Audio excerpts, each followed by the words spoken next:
Ladies and gentlemen, welcome back once again to Frontliner YouTube channel, and thank you so much for your great support that you are showing me on this platform. Now, my fellow Kenyans, President William Ruto is still facing hostility on the ground through the economic empowerment that they have come up with to convince the people of Kenyans and to win their hearts for the second term so that Kenyans can vote for them ahead of 2027 election. And what I have realized with that economic empowerment is that William Ruto have officially kicked off his campaign ahead of 2027 election together with his crew and a UDA party through that economic empowerment. Ruto sahi na campaign. And their plan is to target younger generation, to target the Gen Zs through that economic empowerment, which they are still facing hostility because the younger generation have refused to buy what state want them to buy.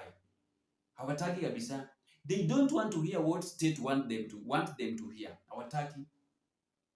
Why am I saying that? Earlier today, I paid attention when President William Ruto, together with his crew and a UDA party, was addressing the International Youth Day Forum at Masinde Muliro University of Science and Technology in Kakamega County, where President William Ruto was confronted directly during that event with a comrade on what Ruto will face in 2027 election. And I want you to watch this video before we proceed with our analysis, because this video is going to form the basis of our analysis. And before you watch the video, please consider subscribing to our YouTube channel and liking our videos for more updates daily. When you do that, you automatically shows your support on what I'm doing on this platform. Kindly subscribe to our YouTube channel and like our videos.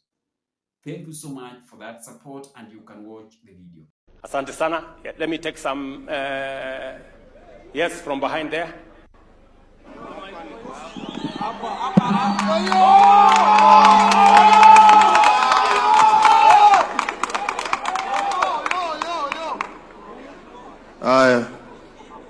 Mr. President, I have a few questions to echo.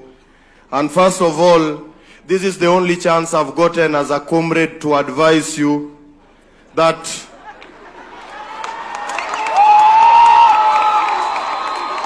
it is very true that if you don't listen to the voters, then 2027 you might listen to the returning officer. I'm saying this boldly as a believer of kumi bila break. So situaribi appetite, make sure you do what the voters want so that we'll celebrate you in 2027. Direct to the question. Mr. President, in Kenya, we are doing a lot of things for formality. We come, we sit, we talk, you articulate a lot of things, then shida si wewe Bwana President, shida ni watu wako wa mkono.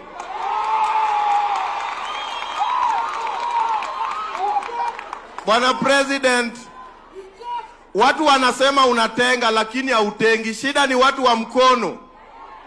Ita watu wako wa mkono kwa ofisi na uwapange. Ya pili sir, we are having youth-driven organization across Kenya, and we are still depending on grants and funds from other counties and overseas. Yet the government is having a lot of money.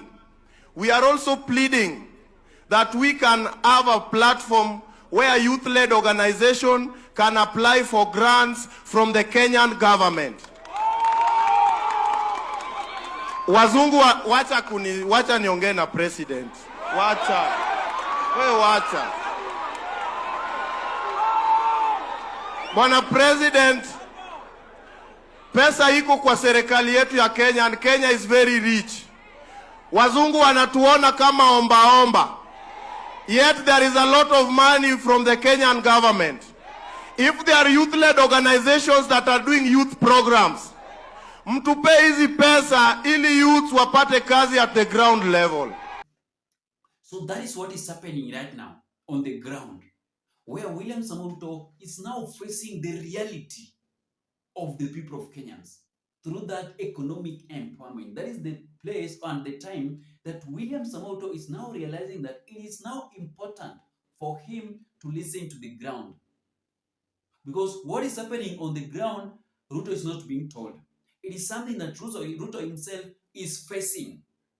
And you need to understand again that the fear is gone, because the way that a younger comrade was addressing President William Samoei Ruto like assistant chief in Kakamega County just shows you that Kenyans does not buy fear.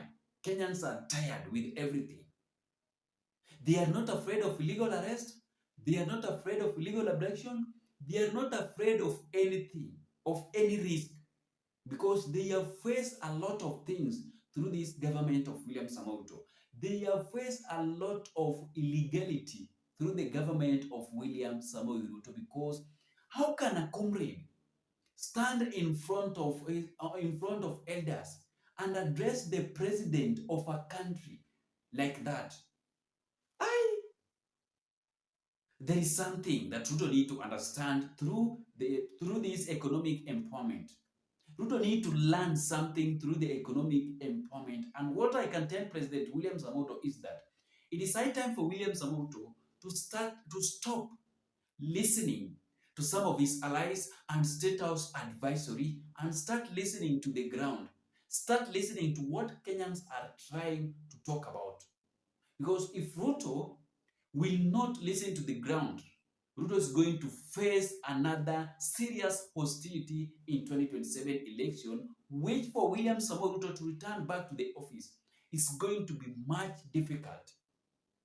And Ruto is going to spend a lot of money in the next general election, billions of money for William Samoei Ruto to win that election because of what is happening right now. That one is just a test. It is something that Ruto is witnessing with his eyes. Sio Kenya anaambiwa ati yo ground iko aje. Hapana, Ruto anaona hizi vitu saa hizi. Kenyans have refused to buy what state want them to buy. Hawataki kusikia what state want them to hear, they don't want to hear. Hawataki. And that is the reason why I used to tell President William Samoei Ruto through this my platform that Ruto have get used to the people of Kenyans reaching at a point that Kenyans cannot listen and welcome anything that William Samoei Ruto is trying to tell them. Wamekataa kabisa. They are not ready to welcome anything that William Samoei Ruto is trying to bring to them. Because of illegal abduction, illegal arrest, they have get used to president, because they are seeing President William Samoei Ruto each and every day. The president is roaming across the country each and every day in the name of economic empowerment and development across the country. But we all understand that Ruto have come up with this idea to win the hearts of the people of Kenyans for the second term. Mbona angefanya hizo vitu 2024 and 2023? Sisa India anazifanya. So from now, just expect that Ruto is going to reduce the price of everything down, because his plan is to target 2027 election and to target larger audience. Because for you to survive in Kenyan politics, you need to have a larger audience. You need to have a bigger audience for you to survive in Kenyan politics, because of the legacy politicians that have messed up with our economy. So that is what is happening amid the politics in Kenya that have already kicked off between opposition leaders and Kenya Kwanza government, where William Samoei Ruto is still facing hostility on the ground through his new idea of economic empowerment that he have come up with together with his camp to convince the people of Kenyans for the second time that Ruto is working. Because that is the only thing that Kenyans can witness. Hizi mambo za affordable housing, kwani nani atajua ati? Kwani mwenye ako huko Turkana, huko ndani kwa maji huko Lodwar, atajuaje mambo ya affordable housing? Sasa lazima aende tu kwa ground na distribute hizi vitu, hizi bidhaa. This issue of these materials, these goods that Ruto is dispatching to our hustlers in the Republic of Kenya. Thank you so much, ladies and gentlemen. I didn't have much to talk about concerning to the economic empowerment or the harassment that William Samoei Ruto faced during International Youth Day Forum in Kakamega County. Thank you so much, and may God bless you, my beloved viewers and listeners of this platform. Bye bye.